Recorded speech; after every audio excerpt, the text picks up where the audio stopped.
All right, what's up, guys? So this is my training for the last couple of weeks, about a week and a half here. This is Cody Cole. He's my buddy, longtime training partner, and one of my athletes as well. Here I'm squatting against reds and purples. This is like 355, but then at the top it's like 4 or something. But yeah, this is pretty heavy. But I really like the way that I exploded on this day. I mean, I had a couple weeks prior to this that were pretty shit. I tried out flats when I was squatting, and it was terrible. So I put heels back on, and now I'm springing again.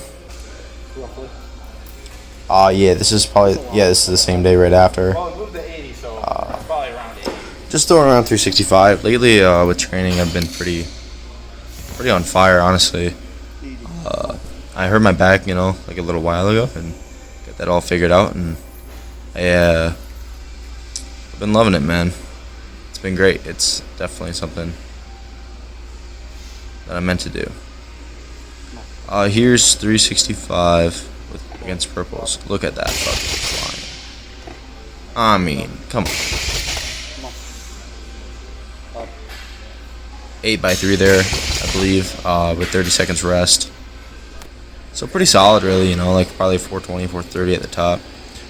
Yeah, so this is me doing... Oh, well, I don't really know what I'm doing here. Oh, yeah, changing it up. So, doing GHRs.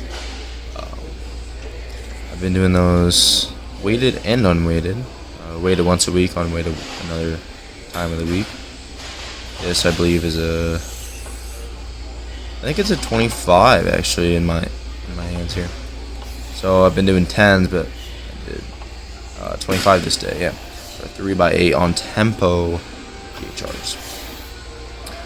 Dude, this machine is nuts as far as like what it does for me. I mean, it builds my hamstrings, my glutes, and especially my erectors. I mean, my God, like I've been hammering these away. These, and along with back like 45-degree back extensions, and my erectors feel like I have cobras inside my back, like steel rods. I mean, it's insane. Like, even the SSB squat isn't really throwing me around anymore, which is absurd because it always has. I mean, the way I'm built, like, look at me. Like, I have super long limbs, super long torso, and legs. So when you put like a high bar or like a SSB, like, it's bound to just push me forward to absolute hell.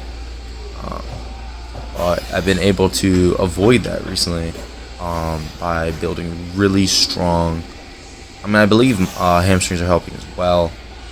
Specifically on the deadlift, I believe that my deadlift starting position is a lot better because I can actually put some tension in my hamstrings now that they're fucking huge. I'm dying here. I mean, I'm not gonna lie to you guys. This shit's hard. All my sessions are pretty brutal, really. Unless it's like a deload week. Man, I pretty much failed right there. But yeah, I've been pushing the hell out of these GHRs. And I actually, you know what, before I left for college, or before I left to come home from college, I was doing a bunch of Nordic curls. That was something I was really getting big into. I'm really big into the ATG stuff. He's over toes guy. I mean, I just think he's brilliant. He really is. And I've implemented a lot of his training and exercise selection into my training. So the Nordic curls was something I've been doing. But anyway, I was never able to get a full one. I could do quite a bit, control myself on the way down, kind of get up like a little bit. But I've been pushing the GHRs, and I actually just went recently back to college, which I think you guys will see in the video here. What I did 2 Nordic curls. They're shitty technique, but I did them. So I think the GHRs are transferring over. That long lever hamstring activation. That's what you want as a powerlifter or any sort of an athlete, that you have to be explosive. Yeah, I'm dying here. If I remember correctly, I'm stumbling quite a bit. My legs were they were gone. They were toast. Previous to the GHR, I had, I don't know, a bunch of other stuff. Squats, deads, probably leg press. Oh, I had front squat. That's what it was. Yeah, so And then here I'm doing some of my core work actually on that day. on this day, it was a heavy week, and I had single leg back extensions for one of my core movements. Core we refer to as not just the abs, but the lower back, the hip, abductors as well, the multifidus, the formis. All of those muscles are very, very important. Erectors, hugely. Even like low mid trap, I would consider core. I guess you would call it the trunk at that point, to be honest. Glutes, all that stuff. Everything around the hips essentially needs to be as strong as hell. I mean, it really does. So here I'm doing single leg back extensions, sets of 20. Obviously not much range of motion here, but that's, I mean, we're targeting the erectors. But also, I remember my hamstrings were fucking being tortured on this day. Okay, yeah, so this is me back at college. I'm actually at a training facility here that we use frequently, setting up bands and chains here.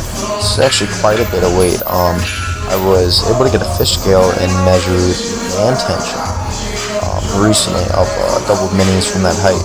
And the double minis are 50 each at the top, longest extension. So that's 100 pounds total, and then 40 pounds on the chains total.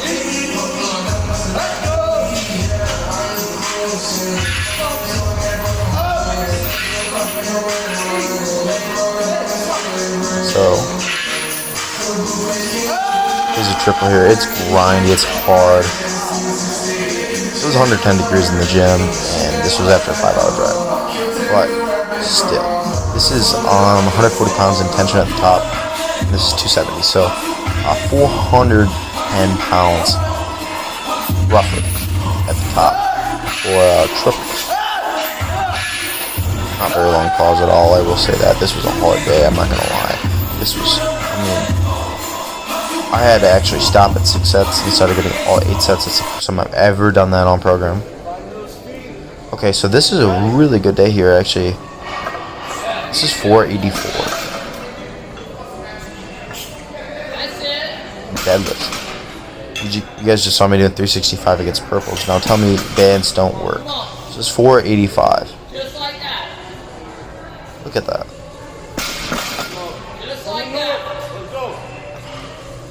Straight weight, I haven't touched anything more than 365 in at least 8 weeks. And we can load up 485 for 3x5 on block pulls. Just perfect. 1-inch blocks. So this is a low stance SSB squats.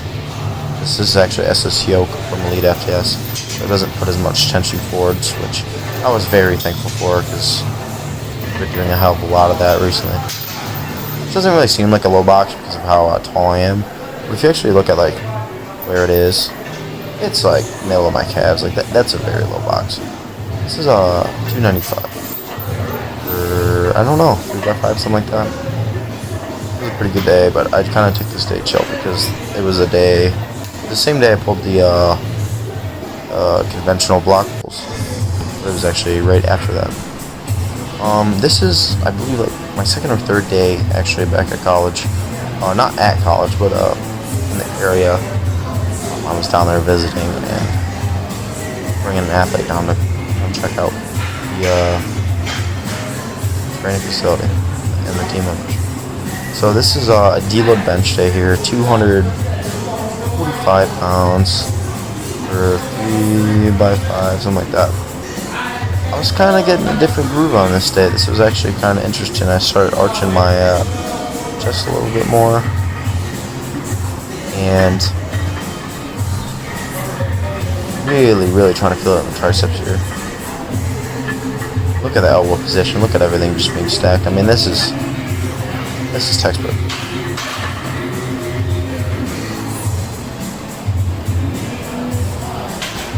So since I was feeling such a groove that day, even though it was a deload bench day, and this is by no means, you should never do this. I mean,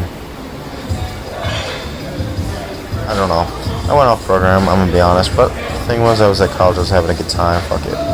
This is 315 for a double, which isn't heavy to me, guys. It's not terribly much anymore. I was just trying to feel that groove. I mean, yeah. I mean, look at that. I mean, that groove was incredible. Wasn't very happy with it because I thought it felt slow, but I looked at the video and I was excited. So I bumped the weight up again. I did 365 here for a double. My best for 365 is 4 reps. That was when I was 245. I'm like 230, 235 here in this video. I lost some weight being back home because no one wants to be 245 pounds all the time. But I will gain the weight back when I start competing again. 365 here on a deload bench today. Getting fucking tossed. It's very, very stable there. I think I had 3, maybe I grinded 4 that day, which means quite a bit because I'm 10 pounds down, and I also, I've been benching quite a bit, but it's just been off-season work. You know, it's not peak. There you go. So for me to do that, that's a pretty good day there. Okay, so it was good talking to you guys. I'm gonna start doing this more often. I think that putting my voice and a bit of my personality into the videos is going to help. As far as tracking my progress and as far as just, being entertaining, I guess. Yeah, so training's been going pretty well. I'm very, very excited. After going back down to college, I realized how much I missed it there in the gym and the atmosphere and my buddies and just everyone pushing each other to the absolute, to their limits. It's having good training partners is really, I'm not going to say it's vital, because the thing is I built a lot of my strength alone. It's not vital at all. But when you're having big sessions or hard sessions and you see the guy next to you pushing just as hard as you, it's kind of calming in a way, it's not as, you don't feel like you're putting so much effort out because it's matched by other people. That's awesome, and I like to be the hardest worker in the room, and so do they, so it's always a good atmosphere. It was a good time being down there, and it was a good time being with my friends. I'm going to be back down there in about a month, and then I'll be starting the prep for, when's that meet? I believe it's in October? No, November. It's November 19th. It's the day after I turn 20 years old, which is crazy. Still pretty young right now at 19, but once you get into the 20s, oh man, it's going to take a second for me to get used to that, that's for sure. And entering my sophomore year of college, it'll be good. I'm excited. That meet should be pretty good for me. I have some pretty big goals set. I'm trying to keep numerical goals out, but I do kind of have a total that I'd like to hit, regardless of whatever lift does what. So yeah, good talking to you guys. Hope you guys enjoyed the voiceover and watching the lifting. Bye.